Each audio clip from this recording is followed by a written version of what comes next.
This is the Extra Point Podcast from Arizona's family. Well, it's kind of a sad week, but also a happy week here in the Valley of the Sun. One of our favorite athletes of all time is leaving us, but I think he's still going to be around town a little bit. But he's moving on. He's moving up in the world, and he's staying in hockey. The one, the only Shane Doan joins us here in the Extra Point. Doaner, great to see you. Why was it time for you to, spread your wings a little bit and join the Maple Leafs organization?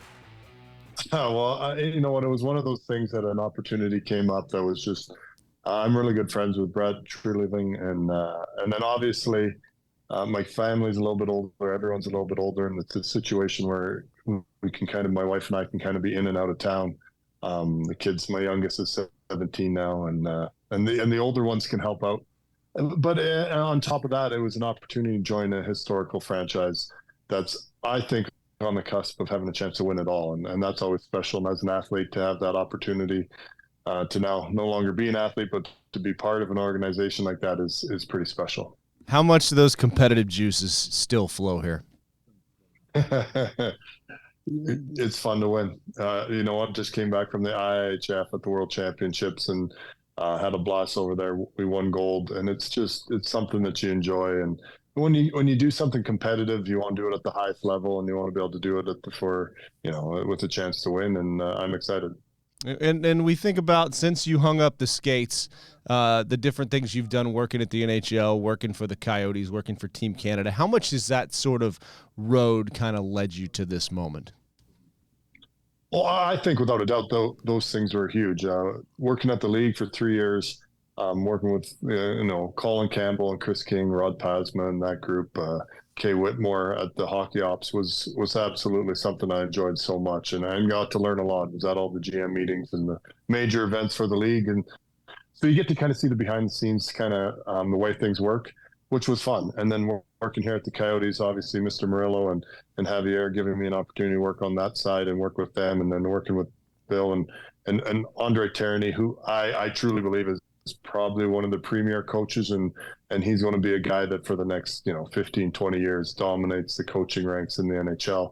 I think he's amazing, and getting the chance to work with those guys was really special. Yeah, what makes Bear so good? Because when he came to town, I remember interviewing him, and I thought, I don't really know what he said, but I like this guy a lot. So why does he resonate so well inside that dressing room? You know what? He gets human nature. And I think that's the whole point of a coach. As a coach, you need to be able to understand human nature, and you have to understand the way people work. And what your job is to get the most out of the people that you're working with. And he does that. He understands humans. He understands the way that the dressing room works, and he sees the game the right way too. I mean, I think he sees the game the right way. Other people may disagree, but he sees the game the right way. And that's probably as big as anything, is his ability to read people, his ability to read the game. And he's a good man, and it works. You've been vocal about your support of the Coyotes, and obviously in the last couple weeks here, we've had the vote fail in Tempe and a lot of concerns about the future of the franchise. I mean, you have been through that. You went through that your entire career, but you've said you still think hockey can work in the Valley. Do you see the Coyotes thriving here long term?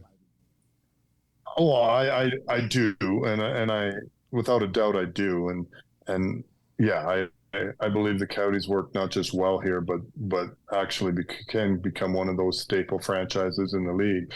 I think that the city itself is just an absolute juggernaut with what's going on in it, and with that, I don't think there's any real sports league that would ever want to leave a city like Phoenix, just because of the growth and because of the ability to attract people to come here.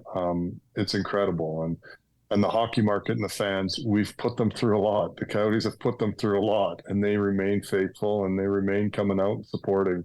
And I think that it's right there. We just got to figure out a way to get it kind of over this next hurdle. And once that happens, then it'd be really exciting. How much more patient do you think the NHL at large can be, though, here with the arena situation? I guess they've been pretty patient. You were pretty patient. Yeah, I think that is, without a doubt, Gary and Bill Daly have been absolutely phenomenal with their patience and trying to make something work.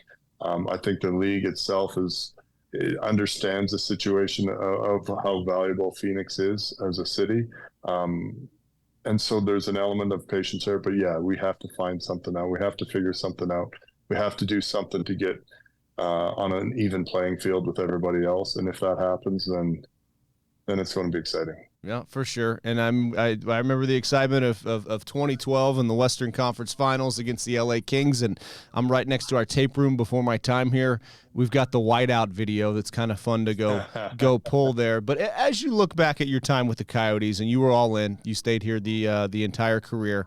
But did you had a chance to go to Toronto once? What was the emotions like of deciding whether or not to go up there and try to maybe win a cup or stay here and stick it out? You know what? We just came off of finishing the conference finals the year that I spoke with them.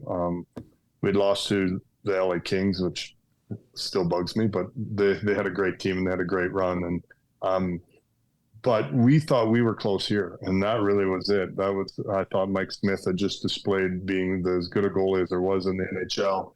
We had a veteran group on the back end that were really capable of shutting people down, and we have enough depth up front that we could score. And so we were excited about what we were doing. We had some young guys with Keith Yandel and Oliver Ekman-Larsson on the back end that were coming in, Michael Bodker. And so things were looking good. And it was interesting to talk with Toronto a little bit and to kind of pick their brain on a couple things. But realistically, my dream and goal had always been to win the Stanley Cup in Arizona at that time. And that was something that I thought we were close to doing. Obviously, the lockout hurt us a lot. The lockout not playing that next year hurt us a lot. And then something changed, and it never worked. Well, when you look at Austin Matthews, an Arizona kid up there in Toronto, what would it mean to potentially hoist a Stanley Cup standing next to him and watch him do it as well? Oh, my goodness. Winning, getting your name on a Stanley Cup in any way is something that I think every hockey player dreams of, and that's the goal, and that's kind of what drives you all the time. And Austin he's an incredible young man that has become, kind of one of the names in our sport, not just a name, but one of the names. It's, him and McDavid and probably, Cale Makar. There's probably 3 or 4 guys that are at that top of the echelon, and those guys are so important and so valuable. So we got to figure out a way to make that work, and we got to figure out a way to do something that would be real special. I'm thinking Stanley Cup on the top of I don't want to get the cart before the horse here, but I'm thinking Stanley Cup on the top of Camelback Mountain maybe. I could help. We could have a parade here on 3TV in the summer. We're always looking for programming. Well, if we can ever figure out a way to do that, that would be great. I'd enjoy that every minute of it. What do you think? What do you think it'll take? What's sort of your role up there in Toronto, and what are you sort of looking at as far as the way the league's going, and what Toronto needs to get over the hump? Because we know how are they kind of like the Suns up there, or is it even crazier? Toronto waiting for a Stanley Cup. Oh, it's quite a bit crazier. Quite a bit crazier. It's great. It's exciting. I mean, the whole city, obviously, of Toronto, and the Maple Leafs are one of those franchises for a league that are kind of the emblem of the league. The way they're iconic team in the league, they've kind of, you go through the NFL and the Major League Baseball, and there's the Yankees and there's the Cowboys, and those are kind of the teams that kind of are talked about probably more than most other teams, and Toronto is that for the NHL. And if they can find a way to win there, it would be really special. And it's been a while, so we got to figure it out. So will we still see you around town a little bit up at the Ice Den? Will you still be skating? Will you be down here in the summers? I guess maybe more down in the winters. I guess now you found your spot to go in the summers. Yeah, we'll definitely be around. Obviously, this is home for our family, and this is where my kids are, and so my wife and I'll find ways to be around here quite a bit. At the same time, for the next little bit here, got to find a way to. If I can do anything to help, we're going to do everything we can. And just for was there any for you kind of stepping away from the franchise because Josh is there right now? What went into the whole idea of still being a part of the franchise and having him in the franchise? That's obviously a huge part of it as well. There's no question about it. He's an incredible young man that I'm so proud of. I wasn't involved in drafting him. They made sure that I stayed out of that. Had nothing to do with that. And now with him signing this last March, him coming into the organization on a real, signing a contract, it's going to be good for me to step away a little bit and for him to have his space and to be who he is.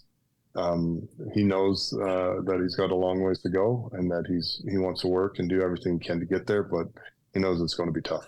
Well, he's already displaying captain tendencies, so a chip off the old block there.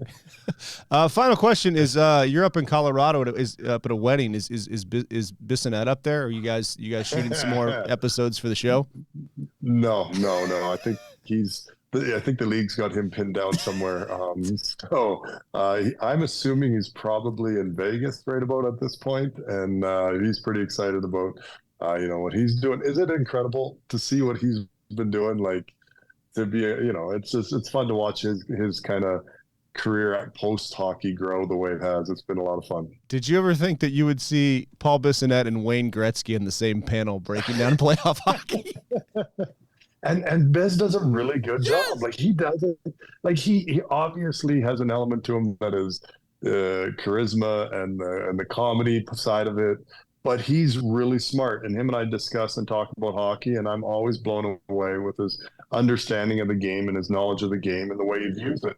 And he doesn't get the credit because he kind of has the huge personality when he's on TV, and it's so fun to watch, and I'm so proud of him and think he's just done a great job. Well, I miss those little skits that you guys did. I think you taught him everything you knew, but it really does make hockey just so much fun to have guys like Biz, guys like yourself involved. And sad to see you moving on, but glad you're still going to be around. And when you're in town, we've always got a spot for you here at Arizona's Family if you want to pop in studio and talk a little hockey. I will be doing that. I promise I'll be doing that. The Extra Point Podcast is a production of 3TV, CBS5, and azfamily.com in Phoenix, Arizona.